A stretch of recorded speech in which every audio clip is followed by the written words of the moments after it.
கிருஷ்ணகிரி அருகே உள்ள தாசரப்பள்ளி கிராமத்தில் பொது சுடுகாடு இல்லாததால் முதியவரின் உடலை அடக்கம் செய்ய முடியாமல் உறவினர்கள் தவிப்பு.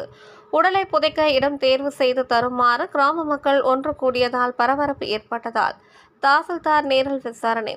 கிருஷ்ணகிரி அருகே உள்ள தாசரப்பள்ளி கிராமத்தில் கடந்த பல தலைமுறைகளாக பொது சுடுகாடு இன்றி தென்பெண்ணை ஆற்றின் கரையோரங்கள் மற்றும் பட்டா நிலங்களில் இறந்து போனவர்களின் உடலை அடக்கம் செய்து வருகின்றனர். இந்த நிலையில் தாசரப்பள்ளி கிராமத்தை சேர்ந்தவர் குப்புசாமி இவர் வயது மூப்பு காரணமாக காலமானார். இவரது உடலை அடக்கம் செய்ய இவருக்கு என எந்த நிலம் இல்லை என தெரிகிறது. மேலும் தென்பெண்ணை ஆற்றின் கரையோரத்திலும் உடலை புதைக்கக்கூடாது என்று கூறப்படுகிறது. இதனால் குப்புசாமியின் உடலை புதைக்க இடமின்றி உறவினர்கள் தவித்தனர். இதனையடுத்து உறவினர்கள் குப்புசாமியின் உடலை புதைக்க உடனடியாக பொது சுடுகாட்டுக்கு இடம் தேர்வு செய்ய வேண்டும் என உறவினர்களும் தாசரப்பள்ளி மக்களும் ஒன்று கூடி போராட்டத்தில் ஈடுபட முயன்றதால் பெரும் பரபரப்பு நிலவியது.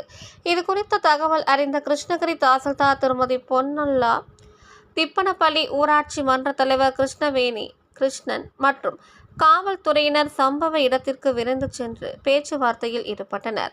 பின்னர் கிராம மக்கள் முதியவரின் உடலை புதைக்க பொது சுடுகாடு அமைப்பதற்கு உண்டான இடத்தினை தேர்வு செய்து தர வேண்டும் என வலியுறுத்தினார்கள்.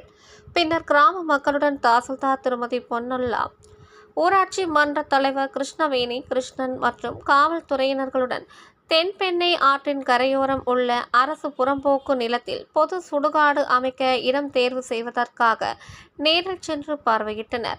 அப்போது 2 ஏக்கர் நிலம் குண்டும் குழியுமாக இருப்பதால் இடம் தேர்வு செய்வதில் இழுபறி ஏற்பட்டது. பின்னர் இந்த இடத்தினை பொக்லைன் இயந்திரம் மூலம் சுடுகாடு சீரமைத்து தருவதாக ஊராட்சி மன்ற தலைவர் கிருஷ்ணவேணி கிருஷ்ணன் உறுதியளித்தார். மேலும் இப்பணிகள் முடிக்க சில நாட்கள் ஆகும் என்பதால் முதியவரின் உடலை உறவினர் இடத்தில் புதைப்பதாக கிராம மக்கள் ஒப்புக்கொண்டனர். மேலும் தாசரப்பள்ளி கிராமத்திற்கு நிரந்தரமாக பொது சுடுகாடு அமைக்கப்படும் என்று தாசில்தார் பொன்னல்லா தெரிவித்தார். இதனையடுத்து அந்த இடத்தில் முதியவரின் உடல் புதைக்க நடவடிக்கை எடுக்கப்பட்டது.